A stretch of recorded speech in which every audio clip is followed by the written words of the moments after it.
Shelly Lynn Jones Mook, Shelly achieved her dream of becoming a school teacher. She grew up in Pennsylvania and had been living in Tennessee since her marriage to Tyler Mook, a marriage that had since fallen apart.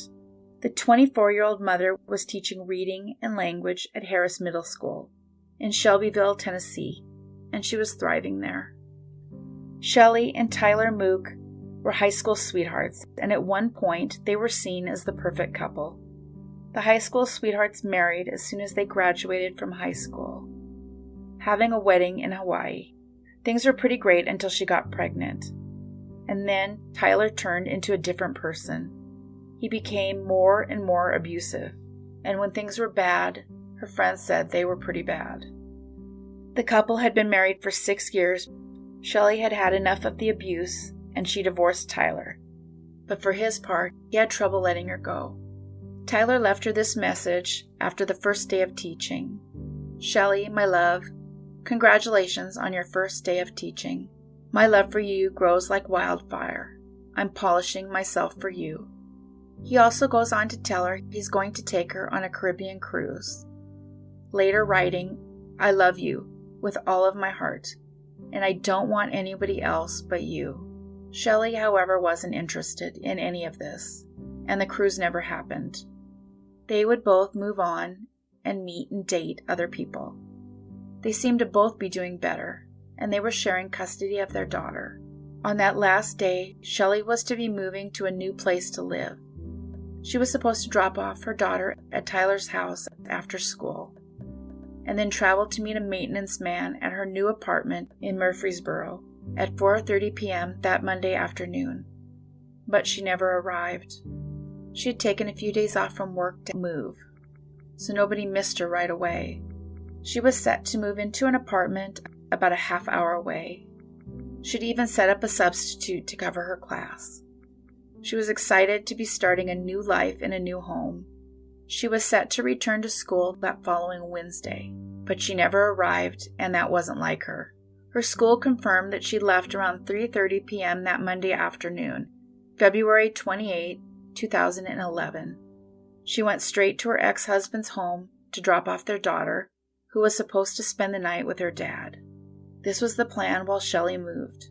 The police were able to confirm that Shelly did arrive at Tyler's house with their daughter Lily in a car seat. But for some reason, Shelly was upset with Tyler. Tyler and Shelly exchanged words, and Shelly went inside. The administration and fellow teachers at her school were very concerned, although it was eventually Tyler Mook who reported her missing when she failed to pick up their daughter at what he said was the arranged time. The police did ask the public to be on the lookout for a white 4-door 2004 Pontiac Grand Prix. Her best friend, Brittany, would later comment that the police initially believed Shelly left on her own. They didn't take her family very seriously, and they didn't look very hard. That changed, however, when her car was found on fire. The police believed it was set on fire to hide evidence. The arson was set in a particular way. They also believed the idea was to destroy being able to identify it as Shelly's car. However, despite this, they were able to confirm it was her car. They did their best, but they weren't able to get fingerprints or any other evidence. It did make the police search harder for Shelly. It was obvious that something was wrong. Months passed, and the police didn't expect to find Shelly alive. In that time, they drugged ponds in the area and searched behind her ex-husband's home with cadaver dogs. It didn't help that her ex, Tyler Mook, was known to be abusive.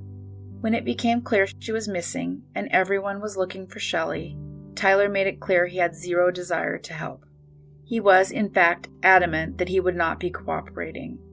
This was pretty shocking to those around him, and it served as a huge red flag to the authorities. Because of this, Tyler quickly became the person of interest. Not just because he'd been abusive to her in the past, but because he was the last known person to see her alive. And most importantly, his attitude about her being missing was really alarming. In fact, the TBI went so far as to publicly name Tyler Mook as the main person of interest in her disappearance. Tyler refused to be helpful in any way, only inspiring the police to investigate him and his home. However, for some reason, the police didn't interview him more than in passing. Her family was upset, so they decided that to protect Lily and get answers at the same time, they were going to take him to court. They wanted a judge to give them full custody of Lily and also do what the police hadn't and question Tyler. Tyler pled the fifth to questions including, what did you tell Lily about her mother's disappearance? On February 28th, did Shelly come to your residence with Lily?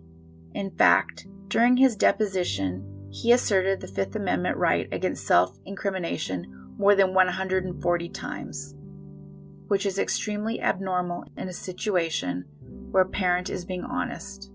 However, he was asked the question, did you have sex with Shelly on February 28th? Suddenly, he found the ability to answer, and to this, he said yes. On advice of counsel, I respectfully decline to answer on the grounds of the Fifth Amendment. On February 28th, did Shelly come to your residence with Lily? On advice of counsel, I respectfully decline to answer on the grounds of the Fifth Amendment. Did you have sex with Shelly on February 28th? Yes. What time? On advice of counsel, I respectfully decline to answer on the grounds of the Fifth Amendment. According to the transcript from one hearing in the custody case, Tyler Mook claimed that Shelly came over that afternoon and she chose to stand up her plans to move to her new house. And instead, she chose to hang out with her ex-husband and talk about the problems she was having in her life, saying that her boyfriend had cheated on her, and that then they made love. She then left to do some errands, saying she'd be back by 10 p.m. for Lily, but never returned. Their 6-year-old daughter, Liliana, however, spoke to a child psychologist, and she told the psychologist that her mom went into the house to talk to her dad and left her in the car seat. The 6-year-old girl said that her mother looked really upset. She said that her dad came back out to get her out of the booster seat, but she never saw her mother after that. She told them that her dad took her to her room, shut the door, and ordered her to stay inside, saying that her mother always tells her goodbye, but on this day, her mother didn't say goodbye or anything.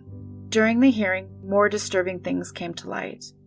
This included multiple people coming forward to speak about Tyler using illegal drugs and selling drugs, as well as verbal and physical abuse that Tyler had directed at Shelly in the past.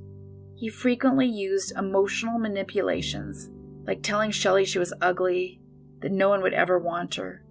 This was witnessed by Shelly's friend, who also witnessed him viciously grabbing her wrists and throwing her against a wall. Her friend said under oath that not only she, but all of Shelly's friends were concerned for her safety. Normally, the biological father would be given custody of a child when the other parent is missing. But the allegations in this case were concerning enough that Shelly's mother was given custody of Lily. Tyler eventually moved from Tennessee to Florida, but an accidental 911 pocket dial on the part of Tyler changed everything. He accidentally butt dialed 911, and as a result, they actually recorded a conversation that was happening. It appears Tyler was in a garage with power tools speaking to a family member, believed to possibly be his father. They were actually speaking about Shelly and the custody of Lily. Tyler said, "You can't take somebody's kid away from them for the next 13 years, for something that I've never been charged with or something that somebody said." The other person with him said, "They've already got a bunch of people lined up. They already got people seeing me leave that night. They've seen Shelly's car going down the road that night. Someone's seen me walking down the road in the middle of the night." It was a 20-minute dialogue, much of it focused on concerns about the car. He appeared to be worried there might be some sort of evidence linking him to Shelly's vehicle, which was found burning around 12:30 a.m. the night she went missing, saying, "They know I'm not going anywhere right now because I don't have Lily." The other voice responding, "They can't prove nothing." Tyler Mook realized he must have accidentally dialed 911. After he cut off the call, he called them back, saying, "Yes, I was curious if my phone dialed 911. I looked down and it said it was on an emergency call for the last 20 minutes. 911 replied, "Okay, yes. We received a call from your phone." He went on to ask about the call and what would happen to that recording. The operator would later state that much of the call was drowned out due to machine noises in the background. However, it was the call to 911 that caused them to ping the number, tying them back to Tyler Mook's phone. It made them suspicious at how desperate Tyler was to find out what would happen to that call. By now, the police were convinced Tyler was involved in Shelly's disappearance, and that he likely knew where her body was. But there wasn't anything that could be done to prove it, and the time would wind on again. 3 years after Shelly disappeared, Tyler was finally arrested, but it had nothing to do with Shelly. Tyler had a new girlfriend in Florida, and during a fight, he threw her in the water in Palm City, Florida. He then jumped in the water after her and began holding her underneath. The only reason the girlfriend survived is that a third person jumped in and saved the woman.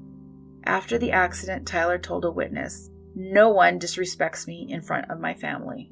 I will kill her."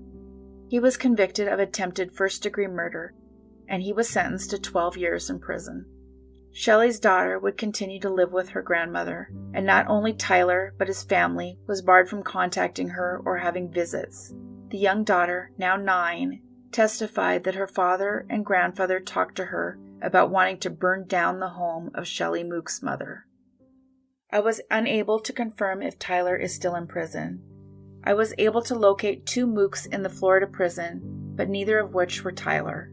Tyler was sentenced to 12 years, it appears, in 2016. He then petitioned the court to overturn the conviction based on ineffective counsel. He was apparently offered a 5-year plea deal, but his counsel at the time advised him not to take it, saying he wouldn't be found guilty of anything more than a misdemeanor, which of course was not the case. Shelly's family suffers every day that her body isn't found. Lily is now 14 and needs to know what happened to her mom. If you have any information on this case, please contact the number on your screen. Shelly Mook has been missing for 11 years. Thank you everybody for watching and listening. If you could help to get the channel noticed by the YouTube algorithm by liking and leaving a comment, even if you can just leave a thumbs up or some emoji, it counts as engagement. It would be so appreciated. And don't forget to subscribe if you haven't yet. Thanks everyone. Take care of yourselves and each other.